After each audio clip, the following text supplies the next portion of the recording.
आज के इस वीडियो में हम बात करेंगे भूमंडलीय उपक्रम की। भूमंडलीय उपक्रम को हम बहुराष्ट्रीय कंपनी भी कहते हैं। तो भूमंडलीय उपक्रम की हम अवधारणा की बात करेंगे और जानेंगे उसका अर्थ। तो चलिए दोस्तों, इस वीडियो को शुरू करते हैं। सबसे पहले हम बात करेंगे भूमंडलीय उपक्रम की अवधारणा की, कॉन्सेप्ट ऑफ ग्लोबल एंटरप्राइजेस। भूमंडलीय उपक्रम की अवधारणा व्यावसायिक संगठन के एक ऐसे प्रारूप को प्रस्तुत करती है जिसमें व्यवसाय का क्षेत्र स्थानीय, राज्यीय तथा राष्ट्रीय सीमाओं को पार करके अंतर्राष्ट्रीय सीमाओं में प्रवेश कर जाता है। जो भूमंडलीय उपक्रम है उसकी जो अवधारणा है वो हमें यह बताती है कि एक व्यवसाय है वो पहले स्थानीय लेवल पर उसका जो व्यवसाय वो अपना चलाता है, फिर स्थानीय लेवल से वो राज्य पे जाता है, फिर राज्य से वो राष्ट्रीय स्तर पर, और राष्ट्रीय स्तर के बाद वो सारी सीमाओं को पार करके एक अंतर्राष्ट्रीय सीमाओं में प्रवेश कर जाता है।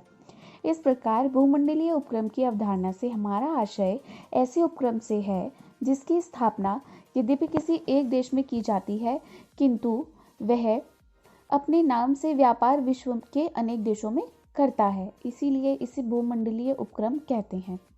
अब एक व्यवसाय है, हम उस व्यवसाय की शुरुआत कर रहे हैं, उसकी स्थापना अपने देश में कर रहे हैं, लेकिन फिर क्या होता है, वह अपना नाम, व्यापार, जो भी उसका व्यापार वो चलाता है, व्यापार की वो शुरुआत करता है, वो इतना अच्छा काम करता है कि वो विश्व के अनेक देशों में भी उस काम को करता है। इसी को हम भूमंडलीय उपक्रम कहते हैं। यानी अपने देश में तो हम कर ही रहे हैं, साथ ही और देशों में भी हम अपने व्यवसाय, अपने व्यापार को आगे बढ़ा रहे हैं। वो होता है हमारा भूमंडलीय उपक्रम। इस उपक्रम के पास आर्थिक साधन जो होते हैं वो बहुत अधिक होते हैं। यह उपक्रम विश्व के अनेक देशों में अपने कार्यालय अथवा कारखाने या फिर दोनों, कार्यालय और कारखाने दोनों अवश्य खोलता है। जो भूमंडलीय उपक्रम है उसके पास जो अपने आर्थिक साधन होते हैं, क्योंकि वो बहुत स्ट्रांग होता है, क्योंकि एक देश में तो वह व्यवसाय कर ही रहा है, एक देश में तो वह व्यापार कर ही रहा है, साथ ही वह अन्य देशों में भी कर रहा है। अब वो अन्य देशों में करेगा तो उसके पास जो उसके आर्थिक साधन होंगे वो कैसे होंगे, बहुत ज़्यादा क्षीण होंगे, स्ट्रांग होंगे, जिसकी वजह से वो क्या करता है, विश्व के अनेक देशों में अपने कार्यालय भी खोलता है, कारखाने भी खोलता है, और ज़रूरत पड़ने पर कार्यालय और कारखाने दोनों खोलता है। अब अगर मैं बात करूं भारत में भूमंडलीय उपक्रमों की, तो उनके कुछ एग्जाम्पल्स हैं, जैसे Philips, Bata, Colgate, Gold Star, Britannia, Cadbury, Coca Cola और सिबाका आदि प्रमुख हैं जो भारत में भूमंडलीय उपक्रम में हैं। बहुराष्ट्रीय कंपनी का अर्थ भी हम जानते हैं कि बहुराष्ट्रीय कंपनी क्या होती है। तो चलिए दोस्तों, बहुराष्ट्रीय कंपनी का अर्थ जानते हैं। बहुराष्ट्रीय कंपनी के अभिप्राय इसी कंपनी से है जिसका पंजीयन एक देश में होता है लेकिन वह माल का उत्पादन एवं विक्रय अनेक देशों में करता है। जो मल्टीनेशनल कंपनीज होती हैं वो क्या करती हैं, वो ये करती हैं कि उनका जो पंजीयन होता है, उनका जो रजिस्ट्रेशन होता है वो सिर्फ एक देश में होता है, लेकिन वह अपने माल का प्रोडक्शन, जो भी उनके गुड्स होते हैं उनका प्रोडक्शन और जो उनकी सेलिंग होती है, जो उसका विक्रय होता है, वो अनेक देशों में भी करते हैं। सेम ऐसे जैसे ग्लोबल एंटरप्राइजेस में होता है, इसीलिए हम इसको ग्लोबल कॉरपोरेशन भी कहते हैं। नेक्स्ट हम बात करते हैं भूमंडलीय उपक्रम की विशेषताओं की अथवा उसके लक्षण की। कैरेक्टरिस्टिक्स ऑफ ग्लोबल एंटरप्राइजेस की बात करते हैं और शुरू करते हैं पॉइंट नंबर 1 से। व्यापक क्षेत्र, वाइड एरिया। व्यावसायिक संगठन के प्रारूप में किसी भी क्षेत्र की तुलना में भूमंडलीय उपक्रम का क्षेत्र सबसे अधिक व्यापक होता है। जो व्यावसायिक संगठन है, अगर मैं व्यावसायिक संगठन में कंपैरिजन करूं और भूमंडलीय उपक्रम में, इन दोनों में अगर हम कंपेयर करते हैं तो जो सबसे अधिक जिसका क्षेत्र होगा वो होगा भूमंडलीय उपक्रम। उसका क्षेत्र अधिक क्यों होगा, क्योंकि वो एक क्षेत्र से स्टार्ट होता है, फिर वो स्थानीय लेवल पर आता है, फिर स्थानीय से राज्य लेवल पर आता है, राज्य से फिर वो राष्ट्रीय पे आता है, और राष्ट्रीय के बाद वो अंतर्राष्ट्रीय लेवल पर आ जाता है। इसीलिए भूमंडलीय उपक्रम का जो क्षेत्र होता है वो व्यापक होता है, वो बड़ा होता है।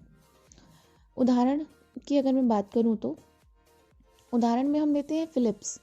फिलिप्स की बात करते हैं। जो फिलिप्स है यह इंग्लैंड की कंपनी है, लेकिन इसका क्षेत्र भारत, पाकिस्तान, श्रीलंका, म्यांमार, बांग्लादेश सहित ऐसे अन्य देशों में फैला हुआ है। तो ये किसका एग्जाम्पल हो गया, भूमंडलीय उपक्रम का, क्योंकि ये कंपनी कहाँ की है, इंग्लैंड की, लेकिन जो इसका व्यापार है, जो इसका व्यवसाय है, जो इसकी पहुंच है, वो कहाँ तक है, वो अनेकों देशों में है। इसीलिए ये भूमंडलीय उपक्रम का एक उदाहरण है। जब हम बात करते हैं पॉइंट नंबर 2 की, किसी विशिष्ट देश में स्थापना, establishment in a specific country. भूमंडलीय उपक्रम की स्थापना मूल रूप से किसी विशेष या विशिष्ट देश में होती है। जो भूमंडलीय उपक्रम है उसकी जो स्थापना है वो किसी अच्छे देश में होगी, तभी वो जो उपक्रम है वो भी अच्छा चल पाएगा।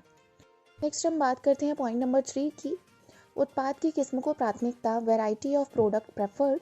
भूमंडलीय उपक्रम उत्पाद की किस्म को सर्वोच्च प्राथमिकता देता है, जिसके बलबूते पर यह उपक्रम विश्व के बाजारों पर अपना नियंत्रण स्थापित करने में सफलता प्राप्त कर लेता है। जो भूमंडलीय उपक्रम है वो क्या करता है, जो भी उसका प्रोडक्ट है, जो भी उसकी क्वालिटी है, उसको फर्स्ट प्रेफरेंस देता है। उसका मानना यह है कि जो भी क्वालिटी है वो अच्छी होनी चाहिए, ताकि जो भी उसका मार्केट पर, जो भी उसने विश्व के बाजारों पर अपना नियंत्रण स्थापित किया है, वो वैसे का वैसे ही बना रहे। नेक्स्ट हम बात करते हैं पॉइंट नंबर 4 की, आधुनिकतम टेक्नोलॉजी, मॉडर्न टेक्नोलॉजी। भूमंडलीय उपक्रम उत्पाद के निर्माण के क्षेत्र में आधुनिकतम टेक्नोलॉजी का उपयोग करता है। जैसे जैसे डिफरेंट टाइप की टेक्नोलॉजीज आती रहेंगी, न्यू टेक्नोलॉजीज आती रहेंगी, वैसे वैसे भूमंडलीय उपक्रम उन टेक्नोलॉजीज का यूज़ करता रहेगा, उनको प्रयोग में लाता रहेगा। नंबर 5, कुशल प्रबंध व्यवस्था, एफिशिएंट मैनेजमेंट। भूमंडलीय उपक्रम कुशल प्रबंधन व्यवस्था पर बल देता है, जिसके माध्यम से यह राष्ट्रीय स्तर पर ही नहीं, अंतर्राष्ट्रीय स्तर पर भी कारोबार पर नियंत्रण स्थापित करने में समर्थ होता है। सबसे बड़ी बात होती है मैनेजमेंट। किसी भी व्यवसाय को, किसी भी व्यापार को करने में मैनेजमेंट, एक जो प्रबंध होता है, वो अपनी अहम भूमिका निभाता है। अगर मैनेजमेंट सही है तो बिजनेस, व्यापार, व्यवसाय कहीं से कहीं पहुंच जाता है। सेम चीज़ यहाँ पर भी है। जो भी उसका कुशल प्रबंध है उस पर बल देता है, उसकी व्यवस्था पर बल दिया जाता है, तभी वो राष्ट्रीय स्तर पर ही नहीं, अंतर्राष्ट्रीय स्तर पर भी कारोबार पर नियंत्रण स्थापित कर लेता है।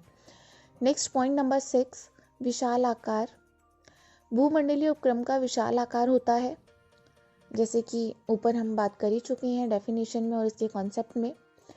करते हैं नंबर 7 की, विक्रय कला, विज्ञापन और प्रचार पर बल, emphasis on selling, arts and advertising and promotion। भूमंडलीय उपक्रम विज्ञापन, विक्रय कला तथा प्रचार पर अत्यधिक बल देता है। इन सभी चीज़ों पर बल देना एक उपक्रम के लिए बहुत ज़रूरी होता है, ताकि वह अपने उपक्रम को और अधिक बढ़ा सके।